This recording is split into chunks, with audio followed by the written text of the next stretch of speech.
the India-US ties are expected to be stronger under the newly sworn-in President Donald Trump, as this was indicated at his inauguration in the White House on Monday. External Affairs Minister S. Jaishankar, who attended the event as Prime Minister Narendra Modi's special envoy, was offered a seat in the front row alongside the Ecuadorian President Daniel Noboa. This marked a significant upgrade in official protocol. While Jaishankar was seated in the front row at Trump's inaugural ceremony at the Capitol Rotunda, Japanese Foreign Minister Takeshi Iwaya was seated 2 rows behind. The External Affairs Minister also posted a photo with fellow foreign ministers from Australia and Japan at the U.S. Capitol and discussed bilateral issues and those issues related with the Quad as well. Joining us at this point, Ambassador Veena Sikri, former diplomat. Also with us, Pramit Pal Chaudhary, senior journalist. Professor Madhav Nalapat, editorial director of the Sunday Guardian, is live with us. Sumit Peer, political commentator, is also joining us live as well. Let me begin with you first, Ambassador Sikri. You understand these protocols very well. What can be read into this seating arrangement at the Trump inaugural? S. Jaishankar, representing India, seated in the front row, right next to the Ecuadorian president. There's, a similar ranking minister, that is the foreign minister of Japan, and he is interestingly seated 2 rows behind, even though they're all part of the Quad together. What can be read into the seating arrangement? The front row given to S. Jaishankar, the Indian envoy of Prime Minister Narendra Modi, present at the event, and what does this really speak about India-US ties and which way they're going to move under the Trump presidency? Well, I think it is a very significant indication. Of course, all these arrangements are made by the Trump-Vance, inauguration committee, and they had invited India to be represented at the highest level, but External Affairs Minister Dr. Jaishankar was chosen to be sent there, special envoy of the Prime Minister, giving him this very, very special position, the very first front row and the corner seat right next to the podium. It was like almost the first person that President Trump or anybody from the podium would see looking at the audience. So I think it's very special, and I think that that there are going to be some significant meetings as well. As we know, Dr. Jaishankar was there in late December, and he already met Mike Waltz, the NSA, the incoming National Security Advisor of President Trump. And now, as we know, that Marco Rubio has now been confirmed. The Secretary of State is the first member of the Trump cabinet to be confirmed by the Senate, and that there's going to be every possibility of Dr. Jaishankar meeting him as well. We do know that Dr. Jaishankar is carrying a special letter from Prime Minister addressed to President Trump, and we do also know that President Trump has expressed interest in an early visit to India. April is already being talked about, and it's going to be probably a bilateral visit plus the summit of the Quad. The summit of the Quad is scheduled to be held in India in 2025. It was to be held last year, but then President Biden took the honors and held the summit in Delaware, his hometown. But this year, India is to host the summit. We're looking forward to it very much. And April is already being mentioned as a date, which is a very, very good sign indeed. I do think that on many other issues also, President Trump, you can see a toning down of his earlier, for example, on immigration. He has said today very clearly that he is going to welcome legal migration, and he says that the objective of his tariff wars is to encourage manufacturing to come back to the USA, and he recognizes that those who come back to the USA with manufacturing will need a lot of labor and other help, and so he's going to welcome legal migration in a big way. So I do see that what will happen is a complete stopping of the illegal migration. You've seen the border, the national emergency have been being declared at the US-Mexico border, but there will be a clarification and a greater possibility of legal migration. We do know that this migration issue has been very, very controversial, including illegal migration and the H-1B visas. Vivek Ramaswamy has already singed his hands on this issue. He's invited a lot of opposition from MAGA supporters, and he's now no longer going to be in the Department of Government Efficiency with Elon Musk, and he's going to try his luck as running for the governor of Ohio. So it shows how these issues are so sensitive within the USA, within the support for President Trump within his constituency, and we know he's had such a thumping victory in getting elected to president that certainly he's going to look at it very carefully. But it also shows that President Trump has got a very keen eye on foreign affairs. I think there is one important takeaway from Dr. Jaishankar's seating in that very special position, the pole position that he was given in the seating arrangements, is an indication of President Trump's keen interest in foreign affairs. That's going to continue, and within this, his keen interest with India. So we do hope that matters in South Asia will also receive attention. I think he will give India the pole position in South Asia as well. I think this is something that we really hope for, so that all these difficulties that we've been having, and the events in Bangladesh, the Islamists coming to power, we do know that President Trump spoke about this even during his campaigning, and he said that in Bangladesh, A, there was chaos, and B, there were barbaric attacks on Christians and Hindus and others. So he's certainly going to pay attention to this as well, and we do hope with that we would have a complete settling down and very early and fair and inclusive elections in Bangladesh, which would settle down the situation there. And we do know that he's going to, of course, pay a visit to China. He has not imposed any new tariffs on China, and he said that he's going to talk to President Xi Jinping about it. So certainly, I think the presence of Elon Musk is an important factor, because Elon Musk is very pro-Chinese in all his statements, and he has huge business interests in China. He has his electric vehicles business there, and he's also trying to get his Twitter, his X handle, the social media handle X, into China, it looks like. And that's why there's going to be a huge bargaining. TikTok with 50% American ownership, plus the X handle to be allowed into China. So we do see that right from the first day, President Trump has all these issues lined up, and our External Affairs Minister, Dr. Jaishankar, has had the opportunity to meet leading figures within the Republican administration. There were photographs, visuals of him meeting Kash Patel, the head of the head of the FBI, and also Vivek Ramaswamy himself, and other leaders. I'm sure he'll have a much longer meeting with Marco Rubio as well. So all in all, I think the swearing in has gone very well. The inaugural events connected with President Trump's inauguration and appointment as president have gone very well, and Dr. Jaishankar's presence there has certainly been noted from everybody, from the inauguration committee who gave him the pole position, and from his co-quad foreign minister. They're probably likely to have a meeting of the quad foreign ministers when Marco Rubio, once Marco Rubio joins his office, because that foreign ministers meeting of quad will prepare for the quad summit in April in India. So I think it's been a very significant visit by Dr. Jaishankar, and a very significant inauguration. Yes. Let me quickly also join Professor Nalapat now. Professor Nalapat, let's just speak a bit about now which way forward you believe India-US ties are going to go under this Trump presidency. The new US president has, of course, been sworn in. And what did we see at the inaugural? Pride of place given to India. S. Jaishankar's sitting in the front row. What does that really say? What can be read between the lines into this new arrangement which we saw for India under Donald Trump's presidency?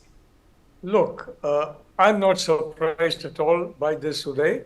And I'm not surprised because Trump is not a little American, the way so many Americans are, whether in academics or in politics or in government, who think of America as a bit of Europe that has drifted to the other side of the Atlantic. Trump knows America is a country which has got an interest in Asia, Europe, Africa, and South America, besides, of course, Antarctica and the Arctic. So the reality situation is he is a total, full American, which is what he means by MAGA. There's no threat or anything implied. It simply means I am American. I'm not a little American who thinks that we are a little bit of Europe and who's fixated on Europe, the way the Biden administration unfortunately was in the matter of Ukraine. And that, I think, has been the downfall of Biden. Of course, should have had a single term and announced that, but it was the downfall of Kamala Harris. She stuck by Biden. She stuck by the Ukraine war very loudly. And the reality is, everyone who stuck by that war has lost ground because the people are more sensible than the elites of several of these countries.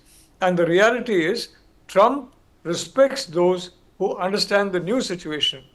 He respects people like Prime Minister Modi, and because Prime Minister Modi understands it's a new Cold War. Cold War 2.0 is no longer the old Cold War, which is what Biden and company and even Starmer is now fighting. And the new Cold War, what everybody has to watch out for is China. And the Indo-Pacific is the theater of operations. And very importantly, Uday, Ukraine. The amount of money the amount of weapons that have been given to Ukraine, free of cost, they're never going to be repaying any of it, is huge compared to the measly amount of weapons that are given to Taiwan. And guess what? Every dollar of that has to be bought and paid for by the Taiwanese. Whereas Taiwan is way more important than Ukraine to US national security interests. What happened to national security interests when the territories of Donetsk and Lugansk on Crimea were annexed by Putin in 2014? Did anything happen between 2014 and 2022? Well, nothing. It is ridiculous that to say Ukraine is central. Taiwan is central. Fortunately, now under Donald Trump, we have a president who understands that. And if, as expected, J.D. Vance takes over as the next president, succeeding Donald Trump, his boss, and I think Trump will very much want that, to have J.D. Vance there, who understands his thinking very well. Well, check their writing on China. Check their writing on the Indo-Pacific. Check their writing on India. And you'll understand why Minister Jaishankar, as the very special envoy of Prime Minister Modi himself, has been given this privilege. And I'd just like to say, Uday, one point, the Quad. Let's not dance around the fact that the Quad is a security issue. Let's not mince words over that. Trump is not a man who likes people who mince words. Neither does he mince words. Neither is his team.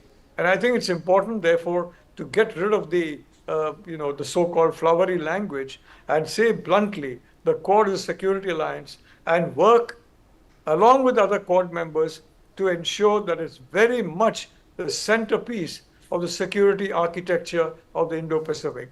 India is absolutely critical to the United States in winning this particular Cold War 2.0. China, by the way, did everything it could and to help the US defeat the Soviet Union, that is Russia. And that memory is still fresh in Russian minds. Unfortunately, the little Americans have pushed Russia away from any chance of a detente with America, which I think is what Trump is going to work on. And I think in that he'll have a perfect partner in Prime Minister Modi. So we have to be very clear. Security is the issue, Indo-Pacific is the theater, and China is the adversary.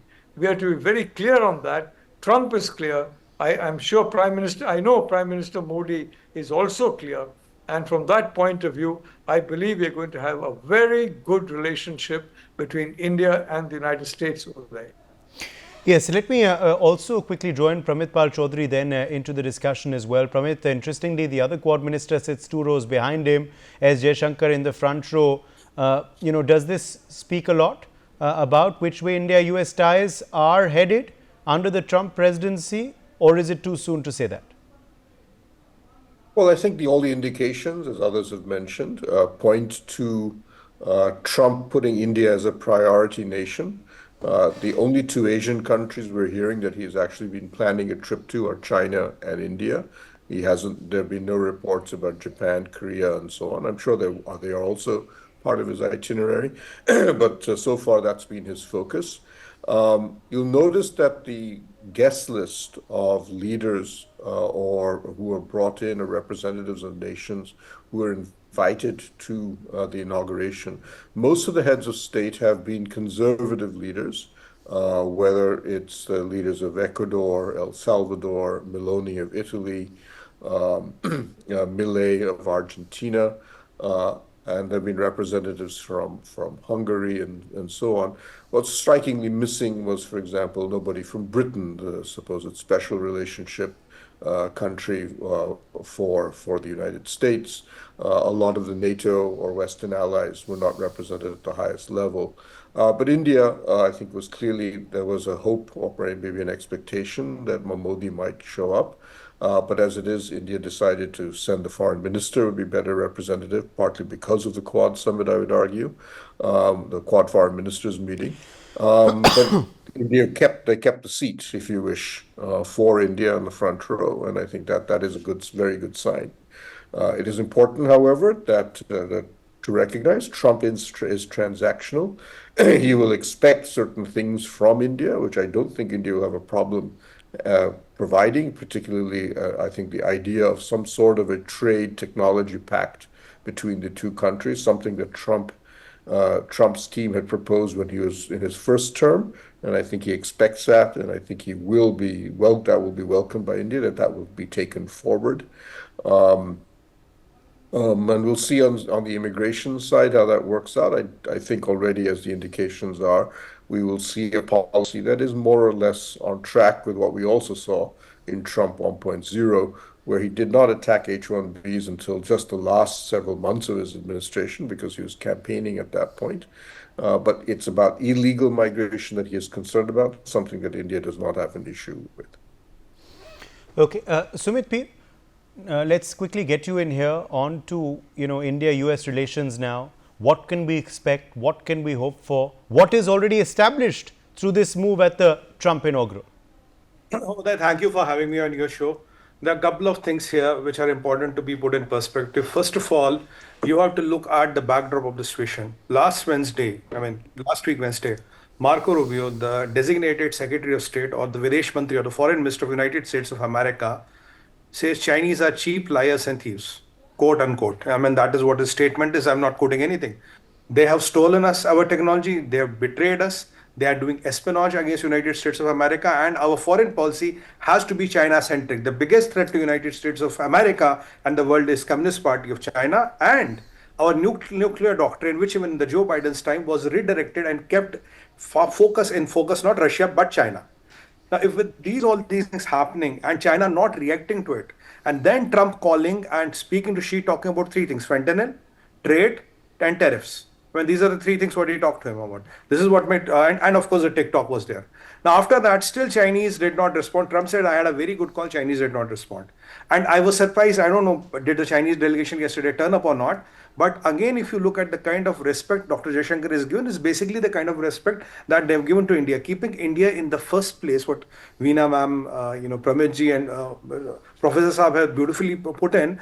Now, put him in the first place because that is where you see all the media glare, that is where you see the light. Now, another important thing is Trump has said, I have desired to visit 3 countries. First, February, Russia. Then India, then China. Because he wants to come to India first, he wants to settle with Prime Minister Modi. Because after all that stand which he has taken, look, J.D. Vance is a China hawk. And by the way, Marco Rubio is not supposed to enter China. He is banned by Communist Party of China. He is not supposed to enter China. He is now Trump. Out of all the people he has, he chose Marco Rubio as his foreign minister, and the person whom China, he cannot enter China as per Communist Party of China. Look, there is a very, very strong message by Trump. He wants to settle things with Putin. He has said Putin is a sensible man, and Putin says he's a courageous man. And when he took the office yesterday, Putin went and congratulated him. Russia-Ukraine war, he will stop, matter of time. It will take a couple of days or weeks, whatever. Now you see, Israel, Hamas is temporarily stopped right now. Now, after that, once he is done with Russia, Ukraine, he will come to India. He has to work a lot of things with India, delinking of supply chains, things, materials, raw materials. Even if you see with the Foxconn case, Uday, we are seeing a lot of problem because a lot of movement of machinery of Foxconn from China to India has been scuttled by CCP. Chinese people are being asked to move from India. Now the Foxconn is struggling. They send a lot of stuff from Taiwan. They are sending a lot of stuff from anywhere else in the world so that the production lines in Tamil Nadu and Karnataka don't stop. With all those things happening, President Trump's message is very clear. I will work with India, but India has to also come up and deliver in the way, and there are a couple of things which will happen. Trade, commerce and all. Quad has to be militarized. There has to be a military charter of Quad which has to be written now. You can't have a wishy-washy alliance. That's what Trump doesn't like. What Professor Saab brilliantly said. He doesn't like these wishy-washy words. Second thing, look, it's a matter of time. There will be a problem of America with Iran. And Israel has clearly said, my truce with Hamas doesn't mean our things are okay with Iran. When it is a problem with Iran, what America needs is Balochistan. They need Balochistan for sure to counter Iran. What will be the India's push?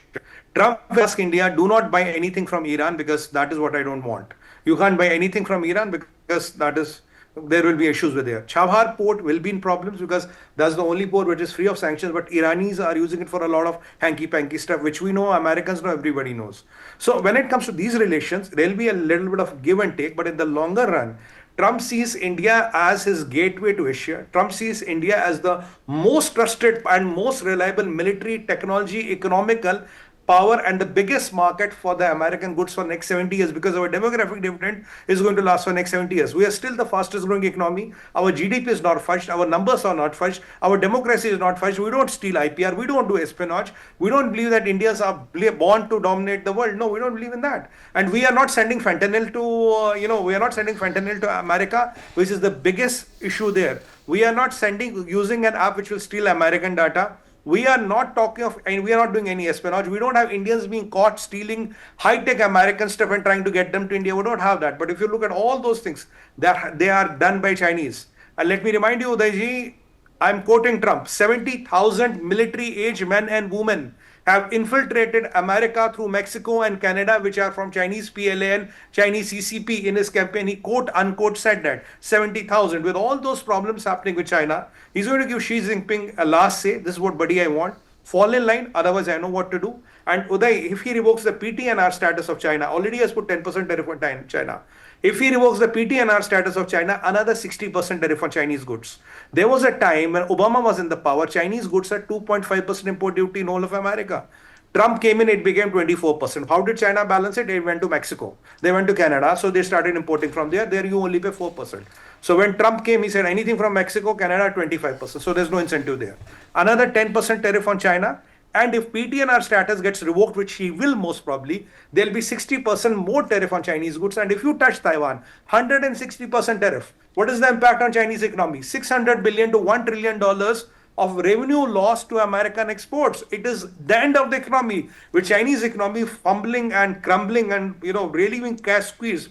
These kinds of indications are very, very strong. Now, if you see Dr. Jaishankar in the first row, and you see how Trump has whacked China, how Marco Rubio has whacked China. Yes. And on the contrary, the arch rival of China, ko sar pe bitha diya aapne. You are giving him really the ace of ace place and giving him that respect. It's a very, very clear message to China and to the whole world. No, it certainly is. It certainly is. And now what all will we have to note over the course of the next few weeks as this, as this partnership now begins to fructify?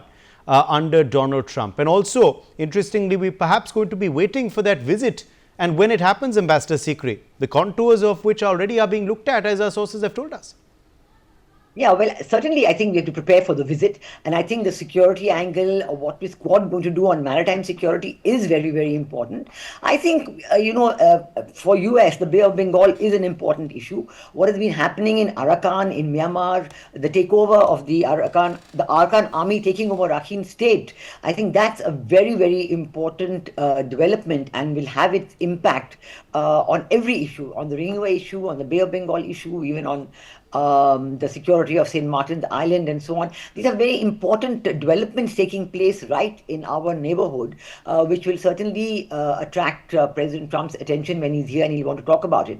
But I think the tariff issue is something that India has to face head on, and that we have to look at coming to an accommodation with the Americans on that. I think India has been known as a person very reluctant to enter into FTAs, but also a person who had been a nation that had been putting high tariffs in order to protect the domestic industry. Now, we have to remove these reputational titles, as it were, and I think that it will benefit the Indian economy, because you will have more and more industry shifting in to India if we are able to solve this tariff issue with the US once and for all. And I think that President Trump's definite focus on Asia vis-a-vis Europe is a very, very important development. He is going to first give his focus on Asia, and then Europe is for him now that he is not going to give it so much attention, unless of course he's going to put his focus on the Ukraine-Russia conflict, and if he's able to get that going. But even that is not going to benefit Europe as such, and I think this is going to be his great contribution: Asia, maritime security, and the China issue. And I think that the fact that he has given this prime position to Asia, to India, within Asia, is a very important indication of how India is going to play its role in Asia, how India sees the developments with ASEAN, with Japan and South Korea, and of course with China. So we also will be looking at all these issues, so that by the time President Trump is here, we will be able to respond and take up the challenge of partnering USA during Trump 2.0 and living up to expectations of the Indian people first and foremost, Yes. what we want from India, and then of course the world. All right. My thanks to all of our guests for joining us. In fact, I'll allow 30 seconds to Professor Nalapat for a quick last. Okay, I think we've just lost him. Let's quickly slip into a break. Much more coming up on the other side.